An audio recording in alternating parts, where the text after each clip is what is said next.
नमस्कार दोस्तों, आ गई हूँ अपनी एक नई वीडियो के साथ। पहले हम यूनिट 1 से हमने शुरुआत की थी।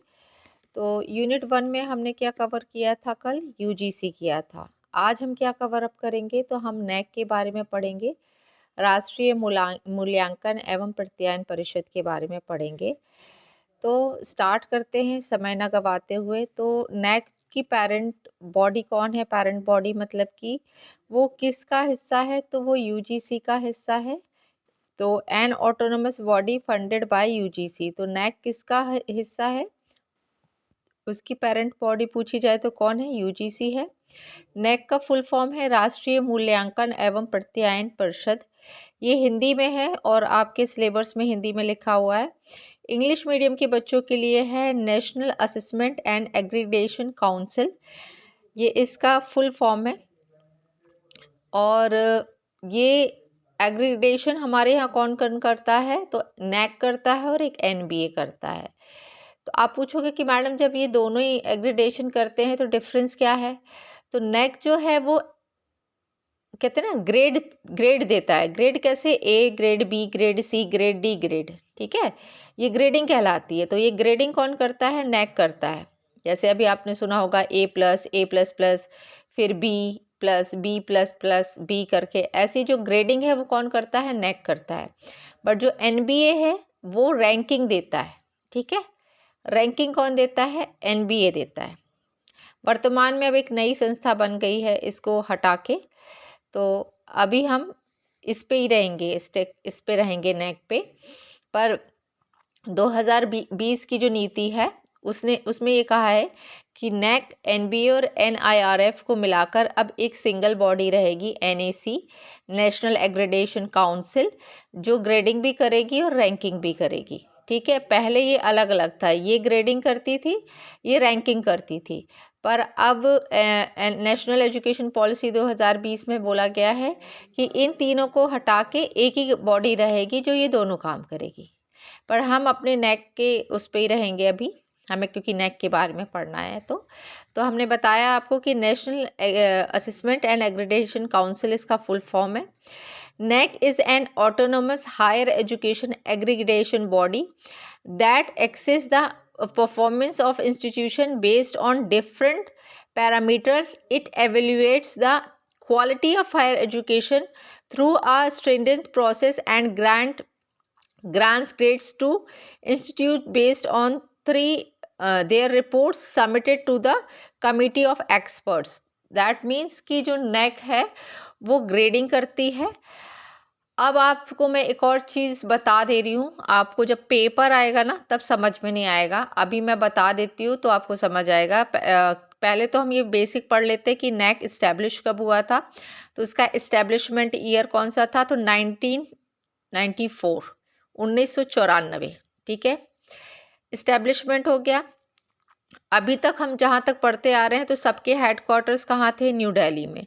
बट नैक का जो हेडक्वार्टर है वो कहाँ पे है? बेंगलुरु में। तो इसको याद रखिएगा, नई दिल्ली पर टिक लगाकर मत आइएगा, क्योंकि जब पेपर में आता है तो बच्चों का दिमाग थोड़ा घूम जाता है तो वो नई दिल्ली टिक कर देते हैं। बट इसका हेडक्वार्टर कहाँ है? बेंगलुरु में है। अब जो एनबीए के बारे में बता रही हूँ, डिफरेंस समझने की कोशिश करिएगा, कोशिश करूँगी कि आपको समझ में आए। एनबीए जो है वो जितने भी कोर्सेज होते हैं, चाहे वो टेक्निकल हो या मैनेजमेंट हो, उन कोर्सेज को नेशनल बोर्ड ऑफ एग्रीडेशन, इसका फुल फॉर्म है एनबीए का, नेशनल बोर्ड ऑफ एग्रीडेशन।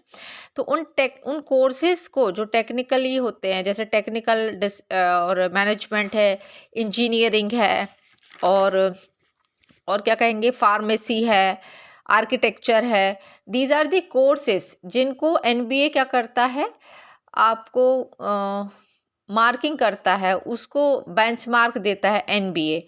तो यदि क्वेश्चन में आएगा which is the organisation member of Washington accord करके आएगा, ये जो दिया है ना वर्ड, तो उसमें एनबीए जो है वो मेंबर है वॉशिंगटन अकॉर्ड का। नेक का जो अभी वर्तमान में चेयरमैन पूछा जाए तो कौन है? तो प्रोफेसर अनिल सहस्त्रबुद्धे जी हैं, जो वर्तमान में नेक के चेयरमैन हैं। फर्स्ट चेयरमैन कौन थे नेक के? तो फर्स्ट चेयरमैन थे प्रोफेसर जी राम रेड्डी। ये दोनों पॉइंट्स को बहुत अच्छे से याद कर लीजिए कि फर्स्ट चेयरमैन कौन थे नैक के जब वो बना था, 1994 को बना था। फर्स्ट चेयरमैन दैट टाइम कौन थे? जी राम रेड्डी थे। और जो अभी वर्तमान में कौन है? तो प्रोफेसर अनिल सहस्त्रबुद्धे हैं।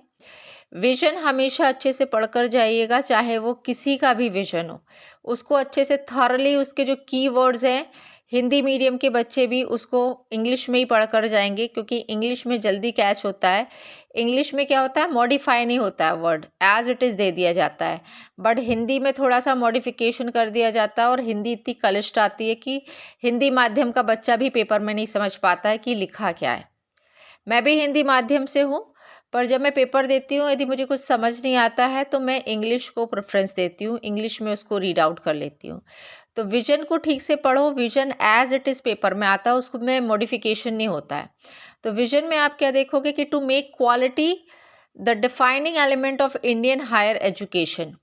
इसने क्या बोला? To make quality the defining element of Indian higher education. That means जिस तरीके से आपको मैं समझा पा रही हूँ, जैसा कि मैं एक मार्केटिंग स्टूडेंट हूँ, तो मैं आपको बता पा रही हूँ कि यदि कोई प्रोडक्ट है, उसकी क्वालिटी को आप मेंटेन करके रखोगे तो उसकी ब्रांड वैल्यू हमेशा बनी रहेगी और उसके जो कस्टमर्स हैं वो हमेशा लॉयल रहेंगे।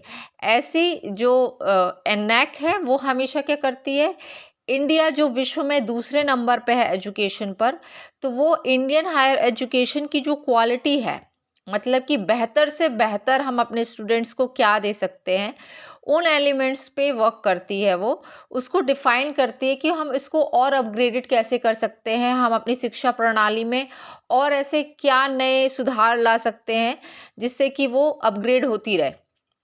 जैसे अब डिजिटल एजुकेशन भी शामिल हो गया है, डिजिटली भी अब बच्चों को बताया जाने लगा है, पहले नहीं था इतना। मुझे जैसा कि याद है कि मैंने कंप्यूटर पढ़ा ही नहीं था, 12th तक मुझे नहीं पता कि मुझे पता ही नहीं था कि कंप्यूटर का था। पर अभी मेरा बेटा फर्स्ट में है तो उसको कंप्यूटर है, फर्स्ट क्लास में कंप्यूटर है। तो ये क्या है, अपग्रेड किया है अपने एजुकेशन को।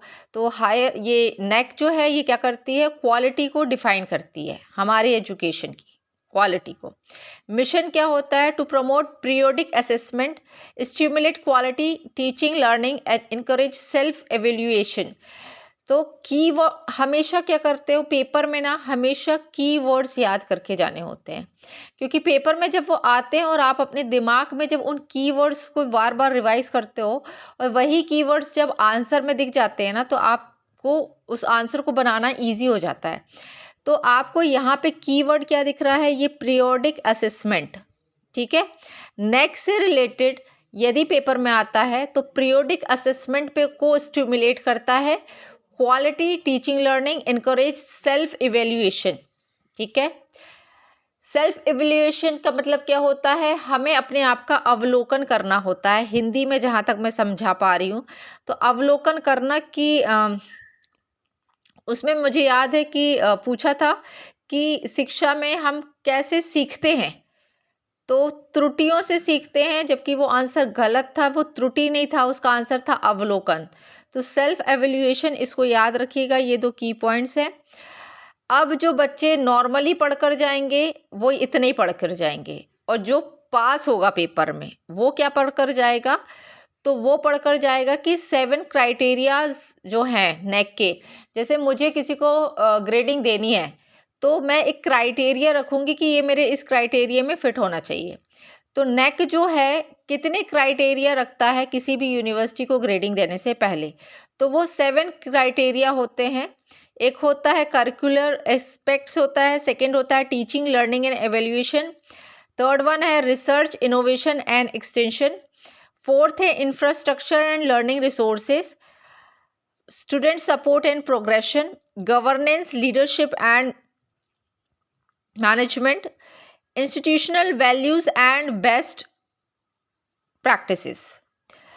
तो अभी वर्तमान में पंजाब में है लवली यूनिवर्सिटी, आप गूगल करोगे तो लवली यूनिवर्सिटी जो है one of the youngest university जिसको नेक ने A++ दिया है।